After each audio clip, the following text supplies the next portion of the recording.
From the personal journal of Thar, born of Draknor. Private, do not read. This means you. Gonna skip right to the chase today. I want this on record so that years from now, there's proof that I, Thar, figured it out before anyone else. See, I can tell what's going on a little bit better than your average legionnaire. It doesn't take much, I just pay attention.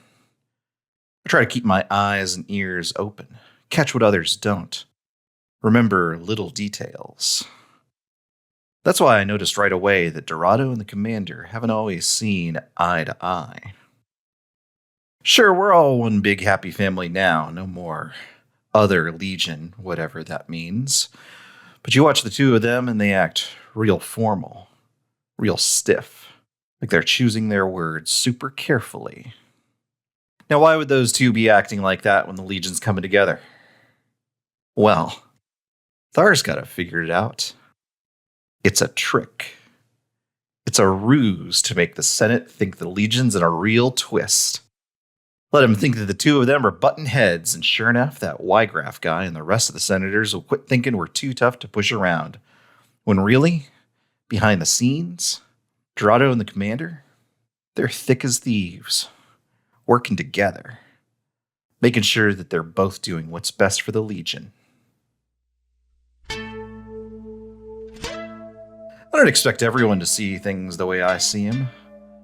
Might be a pretty big surprise for some Legionnaires once it all comes out, but it will come out, sooner or later. And I'm going to make sure I'm there when the call goes out for loyal soldiers. Because whatever the two of them have brewing, I want to taste.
Okay, let's do this. Let's, again, starting from the right with Matthew, just reintroduce who your main character is and what their character role is. Yeah, because we have a small change, right? We have a couple. Okay, interesting. So I am Matthew. I'm playing Azar, born of Draknor. He is power. Kris. I'm Kris. I've changed my major character from Augur Nicolaj to Dorado the Adamant, who her description is a tough soldier and legionnaire anarcho-communist, and she is also a power. You just did a switcheroo. It's true. I switched my major and my minor, but Just a little do-si-do. still important to say so. Yeah. Yeah. Now I'm imagining Nicolaj and Dorado dancing. My major character is Lark the Reticent, and now I am a perspective. Cool. And my minor character hasn't changed. It's Sophina, the Senator Eyes of Smoke lady. Mm-hmm. Fascist. Eyes of fascist. Devin. Devin, I'm playing Kale Ossier, the Smiling Willow, the Lord Keeper of the Legion, as my major character, and they are a touchstone. And my minor character is still Officer Abunalance. My minor character is still Sam Neill, Azar's man-at-arms. My major character, Speaker Wygraf, current head of the Senate, is now a perspective. Huh. What is going on? Such changes. We have in front of us a crossroads. In the face of people experiencing some uncertainty with the new merger, with the situation here in the city, and in particular with the call from Udet for the Mitzrayim and anyone who cares to join to depart for the lands to the east. The crossroads is, will the Legion allow its members to leave if they wish? Gavin, we begin with you. Actually, real quick, if I can just ask for clarification. Yeah. Udit's call is just for Mitzrayim, right? That was my idea. Oh, but, excuse me. I didn't realize that. I mean, they're probably hiring mercenaries who aren't Mitzrayim. Maybe. I got the sense that, at least per your depiction, Udet is like very pro Mitzrayim. Yeah, Udet's an isolationist. I'm sort of framing that a lot of the richer Mitzrayim are also isolationist and are sort of funding this thing. I think during this session, I want to showcase like how the poorer Mitzrayim, including Lark's father, are going to be left behind. Is Udet a libertarian? Play to find out? No. So I talked about this a little bit, actually. So, like, remember Udet believes that she has been given, like, divine power to be a cop. Mm-hmm. And as is, like, the violence that the Mitzrayim are not allowed to commit themselves. Right. Yeah. And, like, which is a really shitty, disgusting ideology. Yes.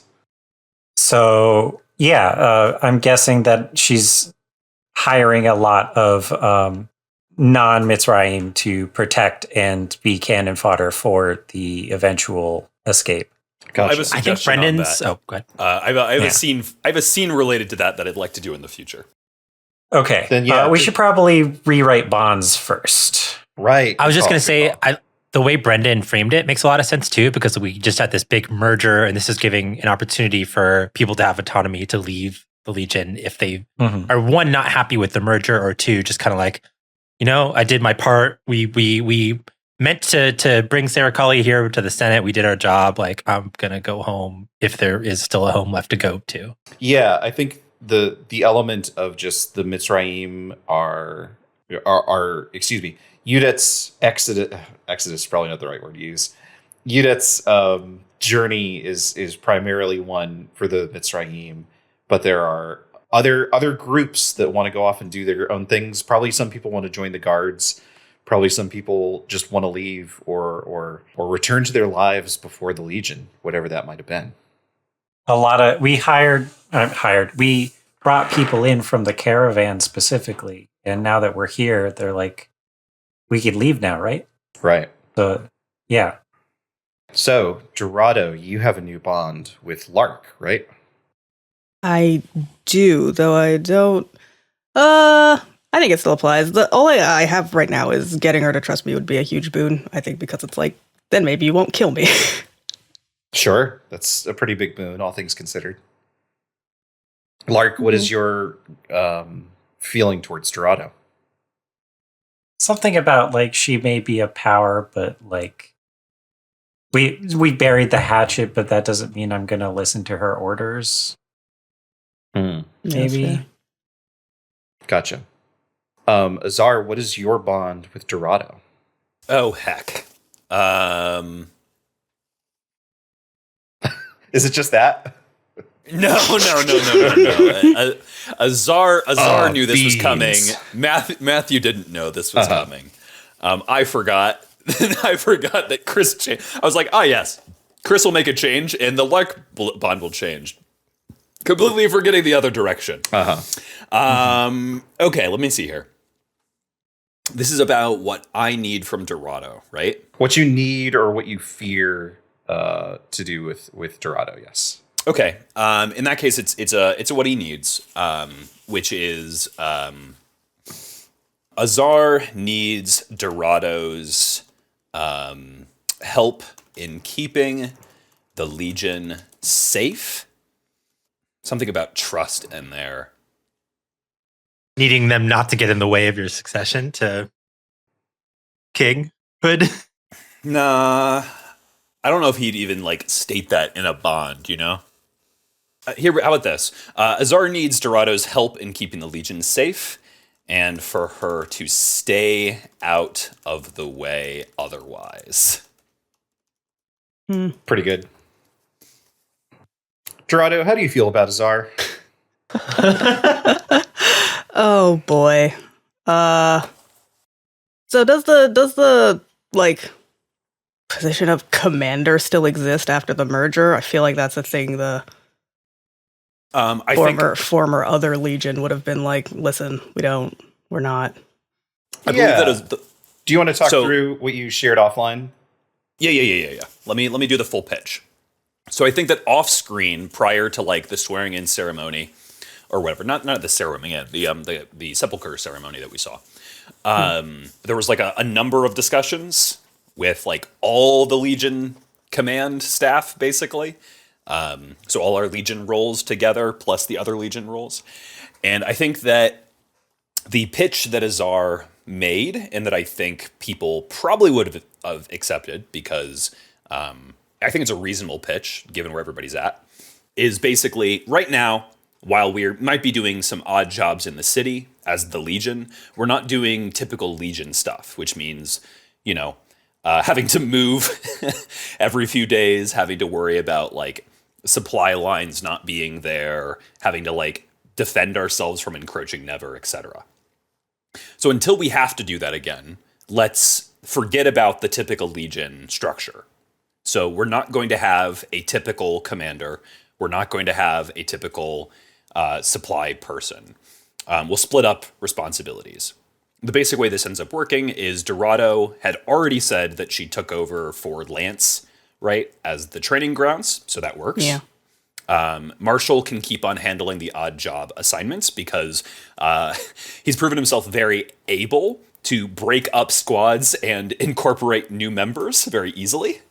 So he's an expert at that, I think, at this point.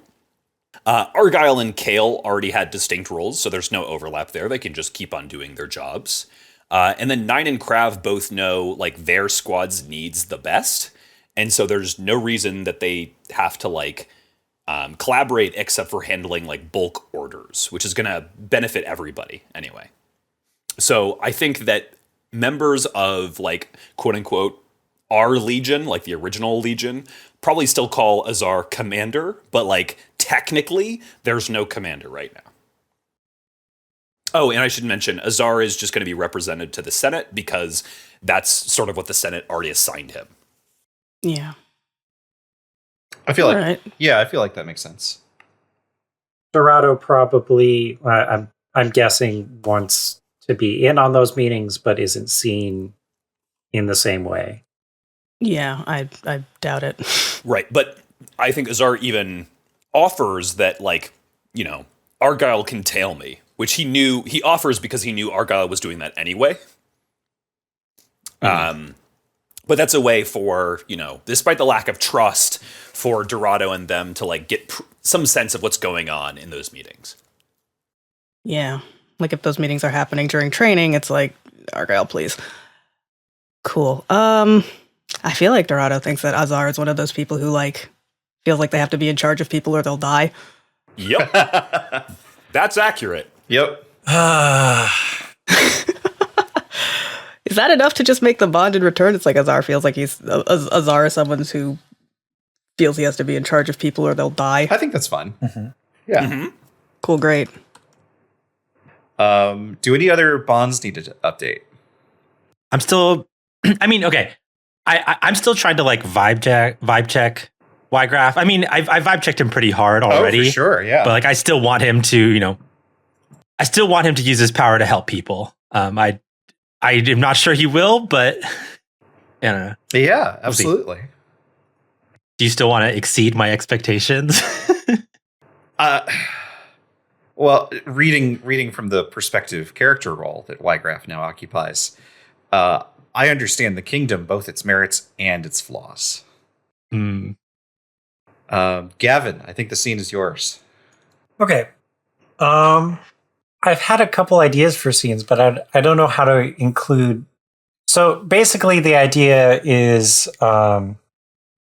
Lark's father coming to the Legion looking for her or somebody in charge to like talk to. Sure. Because their small synagogue rents, or not like actually rents, but like is on loan, has a Torah on loan or a second song on loan from like one of the wealthier synagogues. And that synagogue is packing up and taking the scripture that they loaned out to a bunch of other smaller synagogues. And you can't worship without it, really. Mm. Yeah. I think that works. Do you have an idea of who else you would like in the scene, or do you just want to like put it up for volunteers? Yeah, like I can play the dad if nobody else wants to, and like he could just not find Lark and instead find like Dorado or Azar, somebody with a power role, I guess. Sure. I would like for Lark to be there. Feel like, yeah. I would be fine playing as Lark's father if you're okay with that. Yeah. Do we have a name for Lark's dad? We've just been calling him Lark's dad. You know, I don't have that. Dad the Reticent. No. Oh, is that how Mitzrayim last names work? Okay. No, just this family. It's it's the Aramaic for Mordecai. It's just Mordecai. I was gonna say, isn't it just Mordecai? Mordecai. No, it's still Mordecai. Mordecai. Okay. Okay. Yeah. Mordecai Sing That Which is True. Sing That Which is True? Sing That Which is True. Okay. What time of day do you think this is? Early in the morning. Yeah. Okay. Where does Mordecai find Lark? I don't think Mordecai finds Lark right away. Lark is really good at hiding. Lark, wherever Lark is, maybe like coming back with Waloot or something like that. That's tricky. You also usually play Waloot. I guess lots of people play Waloot. Yeah. Actually, Matthew's played Waloot a fair number of times. I have a suggestion. Yeah. What if we start the scene with him finding somebody else and Lark off screen, hidden, but watching the conversation? And then Sure. Lark can enter. If this is early morning, does Mordecai find Dorado running training drills? Yeah, I could see it either being running training drills or if it's very early enough, setting up the training grounds. Like, I don't know, putting stuff in places. I don't know what training drills look like at all. They usually start before sunrise. Start before sunrise, Christ. I like the idea of squads like doing laps in the background of this. Great. Dorado is also doing laps with them. Remember, it's winter as well. Gross. So yeah, I think You know what? Yeah. Running in the snow trains your steadiness on your feet. It's extra resistance training, like running on sand. It's awful. Oh, I hate it. But great, yeah. Dorado and people being trained are out running, and then just like a stranger wanders in looking kind of lost. Yeah, like literally looks like lost. Like trying to wave you down, but is also cold, and so it doesn't want to have his hands out of his sleeves for too long, and it's like trying to like clinch the end of it, but also wave. Yeah. Excuse me. Oh, been there. I'm sorry to interrupt you. Just like shouts to people to keep running. Yes, are you looking for someone? I am and I'm not. I note from your shouts that you have some authority. I'm looking Just over the training, but sure, I know most of who's around here. I was looking for my daughter should be like looking around, but also shivering, but also trying to like not like conscious of like the figure that he's cutting, and so trying to like be like polite and attentive. I was looking for my daughter, but I don't know that I found her. But really, I'm trying to find her so that I can find perhaps a commander or what I'm not positive about the ranks, but whoever might be able to help me and my people with or my temple specifically with a problem. Sure. Here, why don't you let's walk this way. I think starts walking him towards the supply wagons, hoping that we can like get him a blanket. Trotting to try and keep up. Yeah, sure. Just power walking. Let's go this way. Yeah. But yeah, trying to get him a blanket. And it's like, all right. So what's your daughter's name? And with regards to the help you need, depending on what it is, where it is. He doesn't know her as the Reticent. That's like her new moniker. I was going to say, does he know like a longer version of Lark or something like that he would use? No, it's still Lark because it's the bird Lark. But it's does Lark have a longer like Mitzrayim moniker? Yeah, it's Lark Sings for Joy. Yeah. Oh. Lark Sings for Joy. She's about yay big, spry, doesn't talk a whole lot. Pretty sure I know who you mean, though. I'm not gonna lie. I don't have a lot of ease finding her either. Most of the time, sort of like, does a cursory look around just to make sure Lark isn't just looking around, being like, for all I know, Lark is somewhere watching this, but just like is not going to be able to just see Lark because Lark's good at hiding. Snap cut to Lark and Waloot in a tent, cut a hole, like in the slit, watching.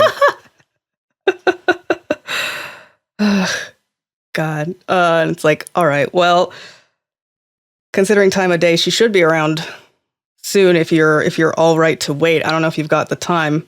Do you want to let me know what you need help with? Maybe we can start making progress on that.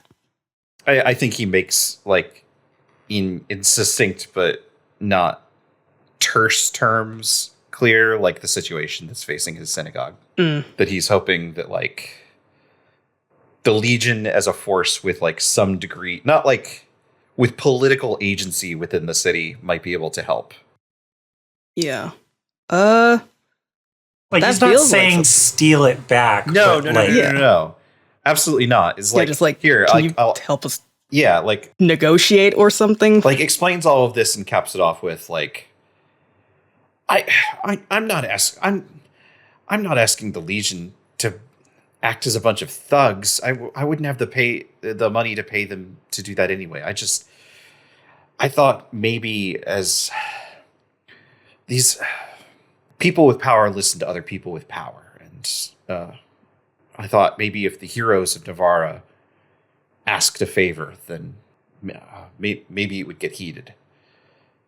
It's maybe a long shot. Azar can enter at this point. Great. Unless, Kris, you had something else for Dorado here.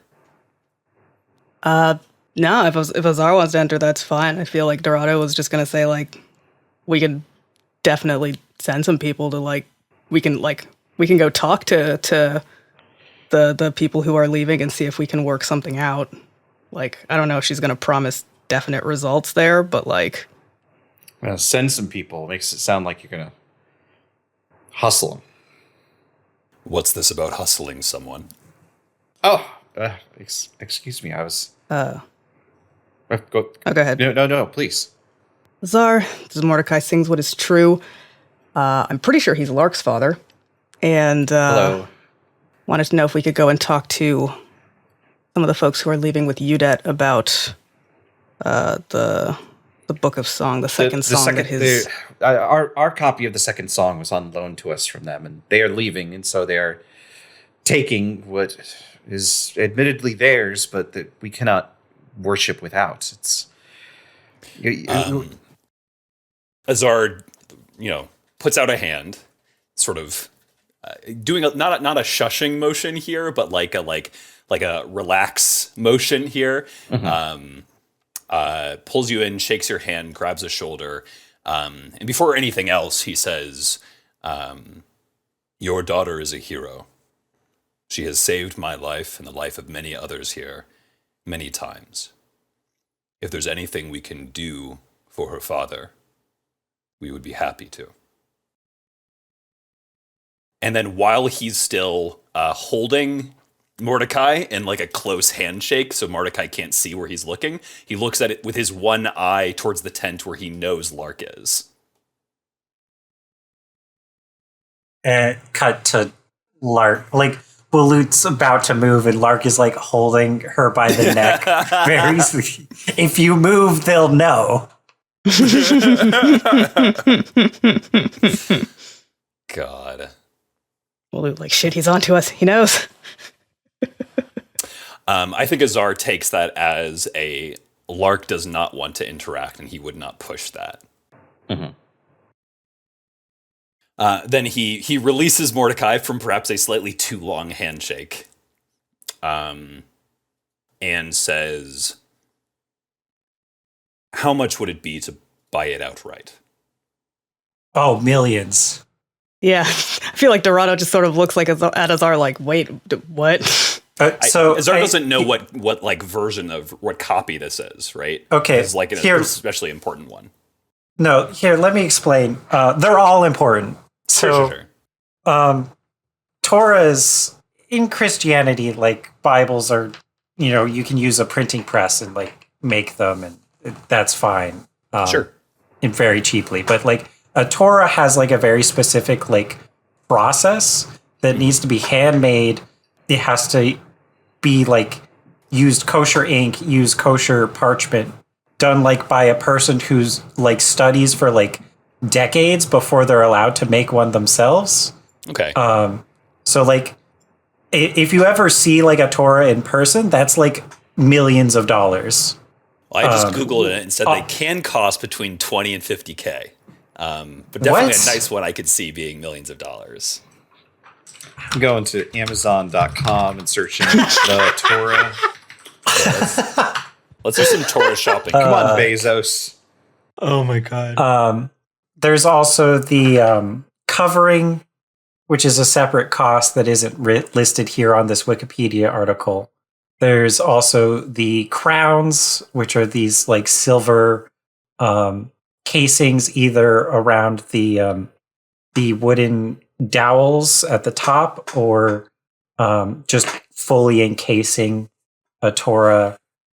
I guess it's something that Azar's dad could buy outright, but he would not be happy to do it. Yeah, well, Azar doesn't really care what his dad thinks. But Azar probably wouldn't ask that question in that case.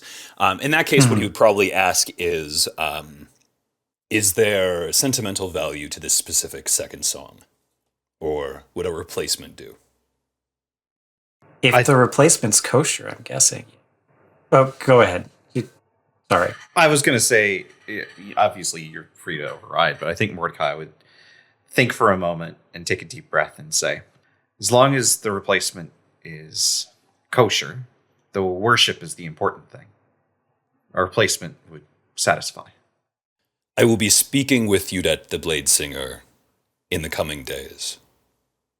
In that time, I will attempt to procure you either the continued use of this second song or another.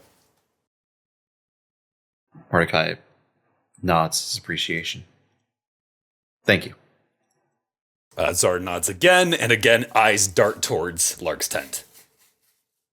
I think there's maybe like a cutaway where it's implied like they exchange niceties and then promise to talk again at a future date and time. And we see Mordecai like leaving the premises and sort of like just looking up at the sky and saying to himself kind of wistfully, a hero. Worst comes to worst, Kale can probably steal one from the library. Kale loves to steal. We haven't known this until now. I bet the annals have like an unkosher copy. Absolutely. Almost definitely. Absolutely. We would just have to lie to Mordecai that it's kosher. Yeah. Yeah. That copy looks sloppy as hell. He'd be able to sell.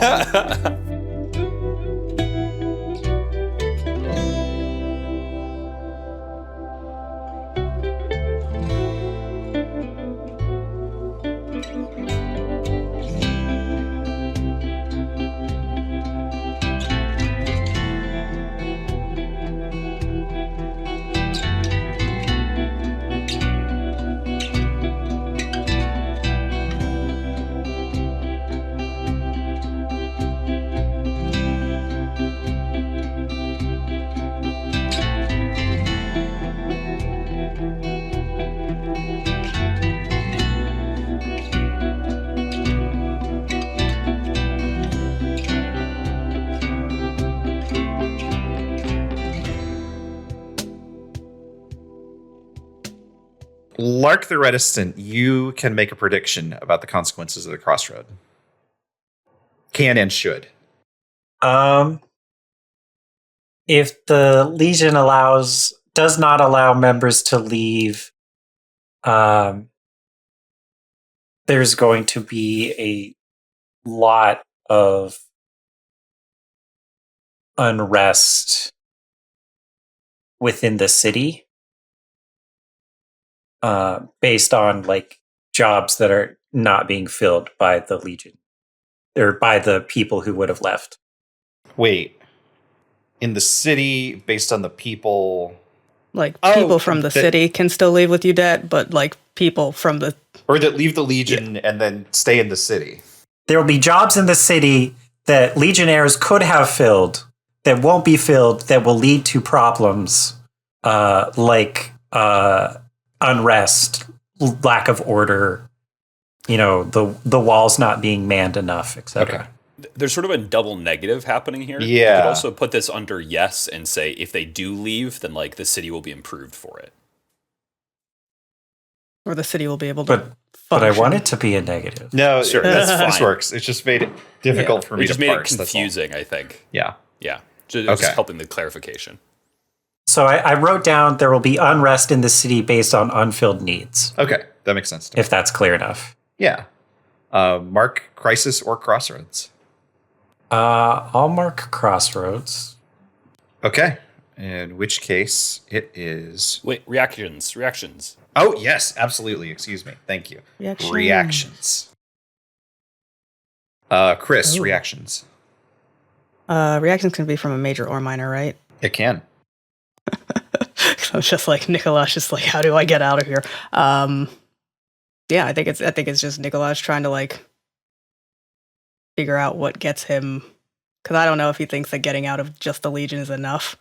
It's Nikolaj looking at what his options are. Just that reaction. That's all. Gotcha. Matthew. We get a shot of Azar and probably a couple other soldiers or specialists, maybe like Kaio or Ashling, up on the walls, doing a tour of the walls. Mm-hmm. Snow gently falling up above. Everybody's bundled up, looking to the side and seeing the hordes of the Netherverse smashing themselves against the walls, but maybe some of their limbs a bit frostbitten. And I think that the real takeaway here is that how the people on the walls are reacting to Azar and just a couple members of the Legion. I think that we do see in their eyes like, oh, these guys are the heroes. Like, they're going to save us. And I'm going to use power because I think I can do that in a reaction scene. Yes, you can. I'm going to set up an order that anybody who wants to leave the Legion has to have a meeting with full Legion full Legion command. That's really interesting considering what we just described Legion Command as. Uh-huh. Yeah. Mm-hmm. Uh-huh. You got to make orders that people can follow. I think people can follow these. I think that this is not, I'm not setting this up as a, like, you can't ever leave because you can't get a meeting with all of us. I'm setting this up as I think that we set a time and, once a day we have a slot where people can come in and make their case. Okay. Yeah. Okay. When Azar holds court. Oh, please. Our court. Of course.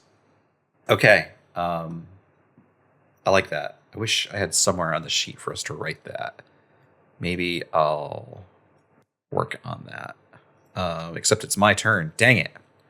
I think what we see Y-Graph doing is Y-Graph is part of like a panel of senators, maybe like 5 or 6, that Y-Graph is not sitting at the head of, but is just one of sort of a body that is receiving reports about what's going on in the city, both to do with the Never, to do with the refugees, to do with the citizens, and is going over some reports about the Mitzrayim's preparations. And likewise, I think as a perspective, I can also make a prediction about the crossroads. And I will predict that if yes, at least one full squad will depart. Dip. We have a whole bunch of extra ones now. It's fine. Sure. Devin. Piggybacking on that, I think we see Lance in a like medical bed in one of the like med tents, and I think Rahel brings him some food, and Lance starts to like talk to her and like try to gauge what her thoughts on this Udette situation is, because I feel like she's one of the other like not main cast but ancillary cast Mitzrayim or Matzor people, and I'm kind of curious what she thinks.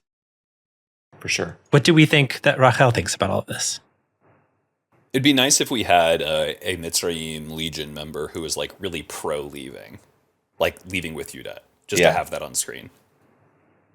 Yeah, I agree. Rahel believes failed to, this isn't a belief, just an event, failed to save Mitzrayim rookies at a shrine by the well of Icario. Augur Carla was a fellow student from singing lessons. She always had a powerful voice. I believe they recognized one another. Maybe I can convince Carla to join like we did McLeod. Maybe Rahel feels like it's time to move on from this whole Legion project. Go ahead, Yeah. This is interesting because, like, so I set up the Mitzrayim specifically to be, like, pacifist in a shitty sort of way.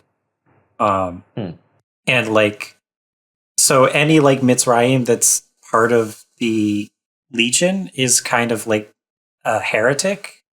Yeah, I remember one of the core things when we were setting up different, like, traditions was that to take a life as a Mitzrayim is like the greatest anathema possible. Yeah, like life is so sacred that you're supposed to break every other rule in order to protect life. So like if you're a mercenary in the Legion, you have a lot of explaining to do. So like, and that's like at the ideological level. At the practical level, it's probably a lot more complicated. So like maybe Rahel isn't thinking, oh, I can stop being a mercenary. It's like, oh, I've learned so much mercenary stuff. I'd be so much more useful with my people. Yeah. Yep. Yeah, but we've also seen her kind of buddied up to a lot of the Legion as well. So she might have like personal reasons clashing with ideological reasons. Yeah. I wonder if she wants them to come. Yeah, maybe instead of a scene with Lance, we could have a scene with Aoife where she's like, we could just go. Yeah. I was thinking that might come later. I wanted to kind of like just get her initial thoughts on the table. And I felt like her bringing food to Lance in a bed would be a good way to use my minor character to do that. Yeah, no, Sure. I like that. Cool, yeah. I think we kind of got it, that it's like... Oh, I know. Is Lance asleep when she delivers it? Maybe she delivers the food and there's a verse. Like... Oh, she's just kind of reciting poetry as she walks? Or like... Or scripture. Yeah, like a passage from the second song. Okay. I think maybe she thinks Lance is asleep, but he isn't. Yes. Lance is never asleep. He's never slept a day in his life. Never once. You might miss something. Miss an opportunity to strike. Okay. Kris, like a snake or a panther. Like a lance. Like a almost. sexy snake. Oh my God. Kris, it's your turn. Please save us.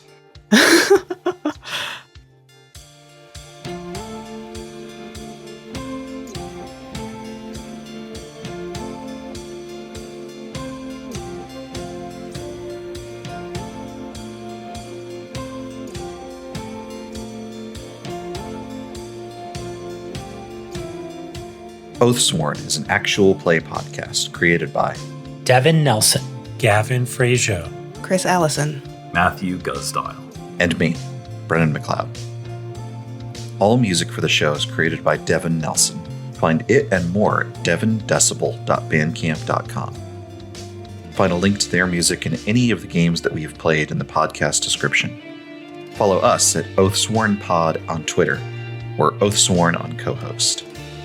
If you like the show, please consider sharing it with a friend or leaving a 5-star review on Apple Podcasts.